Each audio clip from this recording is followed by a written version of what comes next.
இன்னைக்கு 3வது புறமா வந்துருச்சு. விஷால் அப்படிங்கிற எச்சக்கலை வந்து சொல்லும் இல்லையா, இந்த மாதிரி சௌந்தர்யா அவங்க முன்னாடிலாம் நின்று பேசுகிற அளவுக்கு நீங்கள் வந்து தகுதி இல்லை அப்படின்னு சொல்லி. ஏன்னா அதுக்கு வந்து தலக்கணம், ஒரு மண்டக்கணம், ஒரு பெண்கள் அப்படின்னாலே ஒரு இழிவாக நினைக்கும்ல, அதே மாதிரி தான் சொல்லுது. ஜாக்லின் வந்து சும்மா லப லபலன்னு கத்தும், மற்றபடி ஒன்றும் இல்லை அப்படிங்கிற மாதிரி சொல்லுது. அந்த விஷாலுக்கு அந்த திங்கிங் பாருங்கள், அந்த பெண்கள்னாலே வந்து ஒரு தப்பாக நினைக்கக்கூடிய ஒரு மனப்பான்மையிலே எப்போயுமே இருப்பான் போல இருக்குது. அந்த மாதிரி தான் வந்து சொல்லிகிட்டு இருக்கேன். அதாவது விஜய் சேவி சொல்கிறாரு, உங்கள் வந்து மொத்தம் 50 நாள் ஆச்சு, இப்போ இவங்க வந்து 10 நாளுக்குள்ளே அவங்க கேம் முடிஞ்சா, எத்தனை நாளைக்குள்ளே அவங்க கேம் முடிஞ்சு அப்படிங்கிறத சொல்லுங்கள் அப்படிங்கிற மாதிரி ஒரு டாஸ்க் வைக்கிறாரு.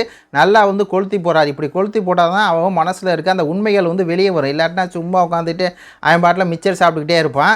அதில் வந்து முத்துக்குமரன் ஃபஸ்ட்டு சொல்கிறாரு, இந்த மாதிரி அன்சிதா அவங்க 14 நாளோட முடிஞ்சிருச்சு, அந்த சம்மந்தி ஒரு டாஸ்கில் வந்து ஃபயர் ஆனாங்க, அதுக்கப்புறம் ஃபயர் ஆகலை அப்படின்னு சொல்லி சொல்கிறாரு. அது வந்து உண்மை தான். இந்த இடத்துல வந்து அன்சிதா அதுக்கப்புறம் எதுவுமே பண்ணலைன்னு இல்லை, பல விஷயங்கள் பண்ணாங்க. ஆனால் பெருசாக அவங்க ஒரு பேசு பொருள் ஆகிற அளவுக்கு பண்ணலை. அதனால் அவங்க கேம் ஓவர் அப்படிங்கிறது கரெக்டு தான். இன்னொரு பக்கம் வந்து தர்சிகா வந்து நம்ம ரஞ்சித் அவர்களை சொல்கிறாங்க, அந்த குயின் டிவி கிங் டிவியோட முடிஞ்சு, அப்போ அவர் கொஞ்சம் சுவாரஸ்யம் பண்ணார், அதுக்கப்புறம் எந்த சுவாரஸ்யமாக பண்ணலை அப்படின்னு சொல்லி சொல்கிறாங்க.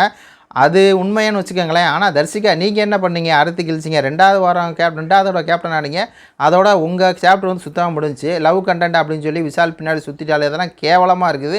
இதில் விட என்னோட கிறிஸ் யாருன்னா விஷால்னு சொல்கிறீங்க, கேவலமாக இருக்குது தர்சிகா, கேவலமாக இருக்குது. இது அப்படி பண்ணுறதுக்கு இது வந்து ரஞ்சித் அவர்களுக்கு கொடுக்குறது 21ஆம் நாளில் ரைட்டு. ஆனால் ரஞ்சித் அவர்கள் மேலே எந்த கெட்ட பேரும் ஒன்றும் இல்லை பெருசாக, அதை நம்ம வந்து ஒத்துக்கிட்டு தான் ஆகணும். ஆனால் சும்மா இருக்கார், அந்த வீட்டில் இருக்க அவர் தகுதி இல்லாத நபர், அவர் வெளியே இருந்திருக்கலாம். ஆனால் வீட்டில் வச்சுக்கிட்டு அவர் சுத்தமாக சாப்பாடை போட்டு வீண் தான் அப்படிங்கிற மாதிரி இருக்குது. அதுக்கப்புறம் தான் விஜய் விஷால் வந்து பெண்கள்னால இலக்காரமாக பேசுகிறார்.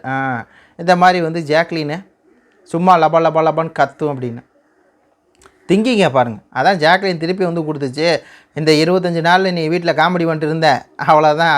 அதுக்கப்புறம் காமெடி பண்ண முடியல உன்னால், அதனால தான் இப்படி இல்லை என்னமோ சொல்லியிருப்பான், அவ்வளோ இருக்குது, சரியாக வரல. அதுதான் சவுண்டு தான். டேய் நீ முன்னாடி பேசுகிறா பேத்தியக்காரா, என்னை பற்றி சொல்லணும்னா முன்னாடி பேசு, முன்னாடி தைரியமாக பேசுகிறா, பின்னாடி போய் பொம்பளை மாதிரி பேசுகிறா அப்படின்னு சொல்லி வச்சு உரிச்சாலாம் வந்து சவுண்டு உரிச்சு விட்டாங்க. பார்க்கலாம் என்னன்னு பார்த்துட்டு எபிசோடில் வந்து ரிவ்யூ பண்ணுறேன். நன்றி, வணக்கம்.